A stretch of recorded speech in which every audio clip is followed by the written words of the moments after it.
Hey guys, so I want to talk to you about the art of writing online. So for us bloggers, we've really evolved with the times, and there's no right or wrong way to write online. We're all experiencing our own reality and sharing it with others. We're building in public in different ways. But I want to talk a little bit about the exodus from Medium. So Medium was founded in 2012, and it was a really cool platform in its time, right? It brought people together from all over the world writing about different things. But Medium, it has some significant disadvantages. And one of them is you don't own your own relationship with your reader, right? It's an algorithmic platform and it has a lot of clickbait, and you're basically at the mercy of yet another algorithm. So when I'm talking to people about the different ideology of Substack and Medium, it's really the one-to-one relationship that you have with your audience. So obviously, when you're scaling revenue, it's the same thing, right? You want to own your list. You want to have a direct relationship with your audience. It's super important. So the kind of things that Substack enables that I don't feel like Medium enables, and trust me, I would know. I was on the platform for many years. I probably had 20 to 30,000 followers when I left, none of whom I was able to migrate or get in touch with. And so these platforms, they don't really have your best interests at heart as a writer. They don't really value you as a creator. They don't really realize this is maybe your full-time job. So with Substack, you're able to create community. So what do I mean by that? You're able to do discussion threads. You're able to do chats within the app. You're able to create podcasts and an audio community. So 30% of your readers, they learn best through audio. So you can do voiceovers of your writing, you can do podcasts, and you can integrate it all in a very seamless way. So Substack has major advantages. It's based upon subscription revenue. So you can charge some people for extra levels of content, extra levels of immersion and intimacy with the topic that you're exploring. There's really so much potential. You can monetize with one-to-one meetings, with consultations. It's a product called Substack Meetings, which is in beta, and I'm sure it's going to be available soon. So Substack's rate of product innovation since I've been on their platform, about the last 14 months, has really just been incredible and surprised me. So Medium, for all its value and its SEO and its potential, it never really lived up to its potential. And it's basically been dying since around 2018. So 5 years, 5 consecutive years of becoming a worse and worse platform. So in terms of the functionality of the Medium Partner Program, and in terms of the clickbait of the content that you need to make in order to get the attention, competing with all of these other writers, it just became really toxic.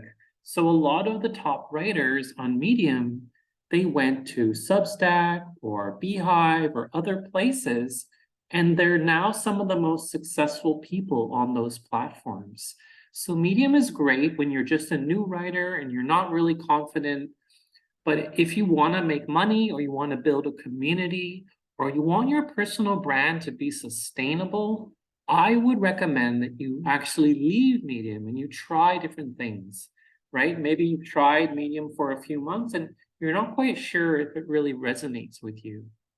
And so you might want to try Substack or Beehive or another platform or another email service provider, or maybe just a LinkedIn newsletter, right? You can try all these things. They're not mutually exclusive, but in terms of the best ones to monetize, if you are a creative writer and you write essays that are stimulating and entertaining and have emotional content, definitely Substack is one to take a look at.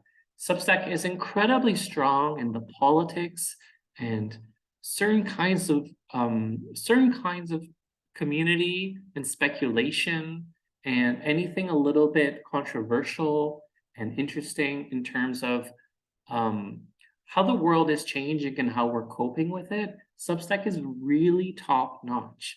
It's also getting a lot better in other topics that are more niche. So, for instance, I write in machine learning and emerging technology, and there's just been an explosion of people writing about AI and the future. And it's not all news and breaking news like I like to do. Some of it's really speculative or really critical about what's going on, right? There's this sense that there's like a machine rebellion. There's so many aspects of technology and automation and just the experience of being funneled into these digital platforms. Ironically, that was my experience of Medium. So this exodus from Medium, it's real, and there's real fundamental reasons why it's occurring. They just don't treat their writers or their creators or influencers very well.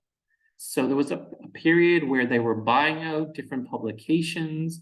There's been many shifts in the entire team at Medium. There's been a lot of churn and just a lot of exploitation via an algorithmic echo chamber, right? So they created this Medium Partner Program, but it didn't give writers more control or more leeway or more a one-to-one relationship with their audience, right? So Substack was really a step up in terms of the ideology behind Medium, but also in the functionality of what they were actually allowing writers to do, the kind of communities that are more inclusive and more diverse and more varied. So on Substack, if you're a fiction writer or a cartoonist or a poet, you can still make a living there, right? Obviously, it's not going to be easy. Writing online is never easy. But I'm trying to attract people to Substack just because my experience there has been so positive, right? So I've been writing there for 14 months, and recently I crossed a threshold that I found a little bit surprising. So on my flagship newsletter, I'm now making 20,000 American in annual recurring revenue, right? And that's just one of my newsletters. So I'm pretty optimistic about the channel and about the platform. And just that sense that we're all kind of building our own utopia, really, right? So you're a writer and you're always hoping to attract other readers that might have a similar vision or might have a similar cause that they're interested in, or might have a niche that they're super identified with. And on Substack, you could have a niche within a niche within a niche, and it's just you, right? There's no one else in the world who's maybe writing about that. And that's the gift of Substack. It's like you can find those communities and you can find those people who you really feel their uniqueness, you feel their originality. And it's not about being authentic or writing clickbait or writing titles that you think people are going to want to click on, right? It doesn't feel like that anymore. When you're in a newsletter community, I mean, you either subscribe, you support the author, or you don't, right? There's all these different newsletters, there's all these different communities, right? Some of them are having in real life meetings. Some of them are offering discords and other ways of setting up community and immersion. There's all these chats happening, and there's all this audio content and podcasting and interviews and thought leadership. And I can just go on, but it's like a portal that leads to other things, right? On Medium, you never really can escape that feeling that you're just in an echo chamber full of other writers, and where's the audience? So there's this feeling that Medium is, oh, I have to go.